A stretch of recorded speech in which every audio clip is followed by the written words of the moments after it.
This is Lorraine checking in. Day 5 of my lockdown. I did get out and vote. I was the only person in the room besides the judges, and I did keep my standard 6-foot social distancing requirement. And I brought my own pen, I wore gloves. We just have to be so stinking careful because even though people aren't sick now, there's going to be a ton of us sick soon.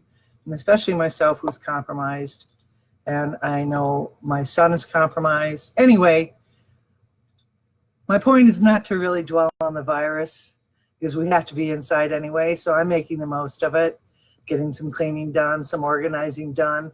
And I know a lot of people, as I've been sharing about my parents' journey and things that they took back in 1950, has been intriguing for some. And when I did find my father's journal written the day that they got married and started their journey, I quickly transposed it onto a blog and then later learned that I could put it into a book, which I did, along with their pictures. And I shared it with my siblings, and I hope my cousin, if not Bruce, I've got this copy, I'd be happy to share with you. And anyone else that might want a copy down the road, I believe I could probably still order it. But anyway, I plan on reading a couple pages. The bulk of the book starts from a letter, or is the letter that my father wrote to over 300 people after they'd landed on the island. But I'll give you a little bit of the introduction that I wrote in the book, and then we'll take you, they aren't quite to the island when we leave today, but we'll get you to the island anyway. So this is how it starts. I called it Once Upon a Time. On a steamy summer day of June 17th, 1950, Ray had a dentist appointment to ready for the final fitting for his dentures. Leaving family, friends, and familiar surroundings for an indefinite amount of time, going 7,000 plus miles away to a remote island, it was important, if not vital, that everything had to be done in preparation. I suppose this would be important to have done before he left the States for his visit to American Samoa with his soon-to-be new bride. June 18th, there was a lot happening as Ray was participating in his graduation ceremony from Purdue University, receiving a degree in agriculture. From what I have read, it is this prestigious degree that made him a prime candidate for the Navy's plan for improving crops on what would eventually become American soil of American Samoa. Directly after the graduation ceremonies, Ray went back to his room to prepare himself to marry the love of his life. At 5 o'clock, Ray met with his brother, his best man, and his parents and his lovely sister for an event that would define his life until he took his last breath. He was to marry his sweetheart, Phyllis Muriel Bowles. They had met on a blind date and became inseparable after that fateful night. Phyllis had also attended Purdue studying home economics. With but a few friends and family in attendance, they watched as those two young people made their first step into what became nearly a 50-year marriage that produced 6 children. At the altar, both were nervous and excited. Not only was this day, June 18th, now their anniversary date, Adam and Victoria, but it was also the day they were to leave on their 32-day journey to the island of Tutuila, where Ray would join several other Palagi teachers. Palagi is American Samoa for white boy, to help teach at the local Samoan school. During the traditional vows, all was going well until the minister looked to Ray to say, "I, Ray Watson, take you, Phyllis Muriel Bowles." And what came out of his mouth was as a result of the previous day's visit to the dentist. It went like this. "I, Ray Watson, take you, Phyllis Muriel Bowles." With brand new dentures in and a very sore mouth, it was difficult for Ray to enunciate his own name. Quite a laugh was had by all, and they went to seal the moment with a kiss and embark on the journey of a lifetime. That was the introduction I wrote, and then his letter starts off with, "Dear friends across the sea. Perhaps you've wondered how our adventures out there here in the South Pacific are coming along. We know many of you have asked about us. It has taken us a fairly long time to get settled and accustomed to tropical living, so we hope you will forgive us for not writing sooner. Also, the task of writing about 300 letters would be far more than we could accomplish in the free time we have, and we don't want to miss anyone, so we are having this master letter printed. It truly seems like it is still a big dream and nearly unbelievable that we are writing this letter 7,000 miles away from most of you back home. Take a few minutes though, and we'll try to bring you up to date on our recent travels and the situation as it is here in American Samoa.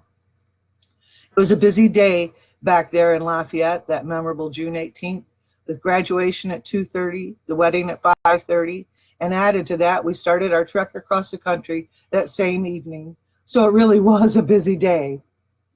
Yes, we left the banks of the Wabash River about 8 o'clock and drove the 100 miles to the Indiana-Illinois border for our first night stop. We had breakfast that morning at Dyer, Indiana, coffee in Berwyn, Illinois, lunch in Clinton, Iowa, supper, and our second night stop was in Carroll, Iowa. How distance melts. The 20th of June found us pushing across the rest of Iowa and into Nebraska. We lost 3 hours in North Platte, giving that new Ford its 1,000-mile check. So we only drove to Sidney, Nebraska to finish that day's travel. Nebraska's highways faded rapidly, and most of Wyoming was also covered that next day, as we wanted to get as close as we could to the desert that evening. Salt Lake City was pretty in the morning, but soon it was too only a memory that we didn't tarry very long on salt flats. We had extra good time that day because of our early start in flat terrain and spent our fourth night in appropriately named town, Lovelock, Nevada. Oh boy.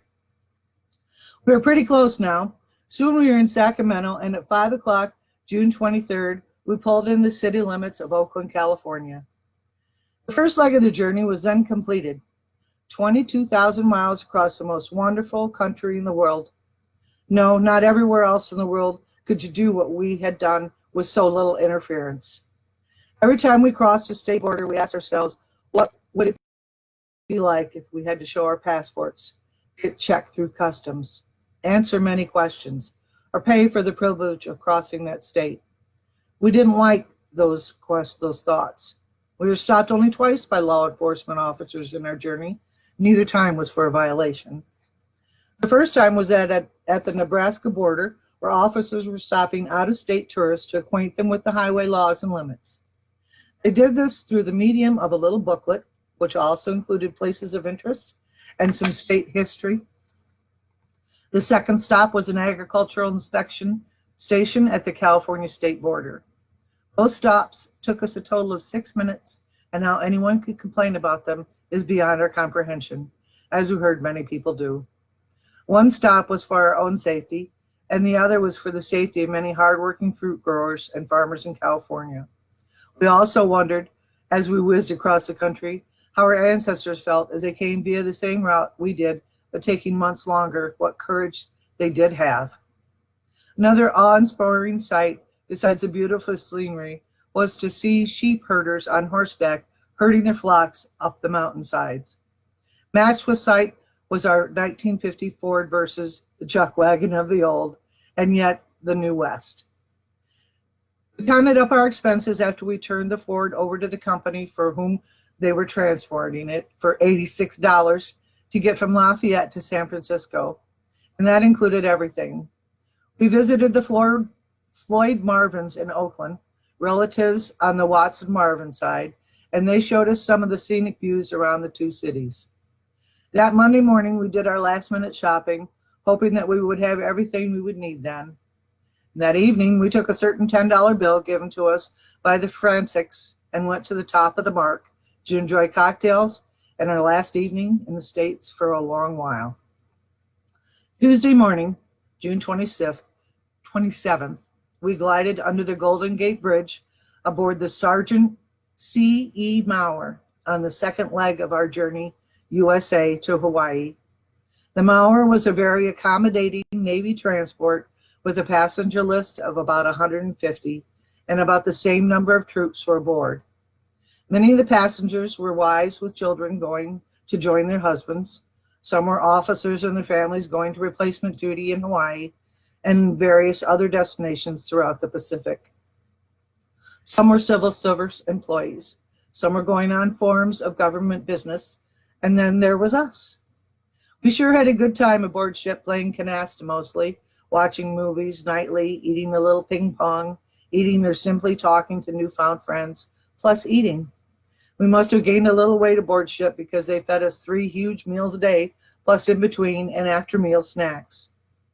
We arrived in Honolulu Sunday morning, July 2nd, with another 2,200 miles behind us. The greeting by the Hawaiian band playing some heart-pulling tunes, those beautiful multicolored fresh flower leis, husbands waiting so anxiously to see their wives and children, made our arrival a sight long to be remembered. Hawaii, we soon found out, was to be our delay station as the Navy tried to find some means of getting us down to Samoa. The last Navy transportation to Samoa had left in June. As it turned out, we had 10 days there, of which we spent 5 at the BOQ, the base office quarters, Makalapa, overlooking Pearl Harbor, 2 at the famed Hickman Field in the transient barracks, and 3 days at the BOQ Fort Del Rossi on the Waikiki Beach. The H.B. Meeks, relatives to friends of Phil's folks, and the W.O. Trevors, friends from the Mauer, helped make our stay most enjoyable by showing us many government installations and points of interest in and around Honolulu. Also, Mr. E.H. Morris, an old friend of Dad's, gave us a luncheon treat, took us around the University of Hawaii campus and to the Hawaiian Sugar Planters Experimental Station, where we met many fine people. We tried not to make many definite plans, not knowing when the Navy would say go, and sure enough, as soon as we made a couple, we received our orders. So we left Hawaii for a few visits and things undone, but we're quite happy to have 10 days there. The third leg of our journey was to be via Pan American Airways to Nandi in the Fiji Islands. We took off from the Honolulu airport at 7 p.m. Most of the overwater flying is done at night, and preparations for supper were started right away, and it was good.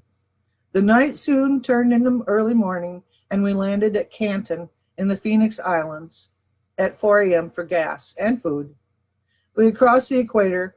We took off again about 5, and within a few hours, we crossed the international date line. Now we had to turn our days up plus our watches. It was 9:30 when the motor stopped, turning over to Nandi. 2,700 more miles had passed by. We cleared British customs with ease, hired a taxi, first having tea, and then started on the 136-mile cross-country trip to Suva, where our next transportation awaited. It took us hours to make it. We were pretty tired, but we really received a first-hand view of the South Pacific living. We also had 3 long days in Suva, in which we saw most of the town, watched some of the various British sports being played, met some Samoan medical students who were taking the training there, and tried to get used to having tea served at 6:30 a.m., and also the English money system. We almost accomplished the latter in those 3 days, but we're not sorry when it came time to leave. The last leg of our journey was to again be by boat. It was the U.S. Sharps, an inter-island ship much smaller and slower than the Mauer, about 700 tons. And it took us 3 days to cover the 800 miles. It was about 5 a.m., July the 19th, when we could first make out the dark mass through our porthole, which was the island of Tutuila, our final destination. And at 7, we pulled alongside the dock in Pago Pago Harbor. Needless to say, we were quite happy when we climbed off the ship. It took us a month and a day to do it. We covered 7,500 miles by land and sea and spent about $200. So that's where I'll stop for today. That's page 7 on the time forgotten in Tutuila.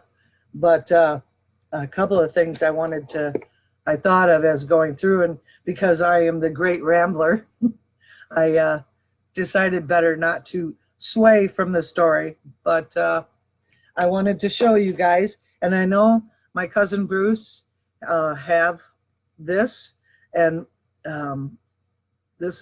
I cherish this.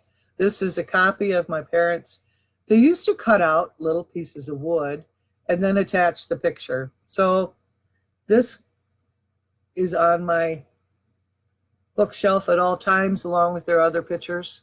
And I just felt the need to do this today. I hope you guys don't mind the story. It's a great one.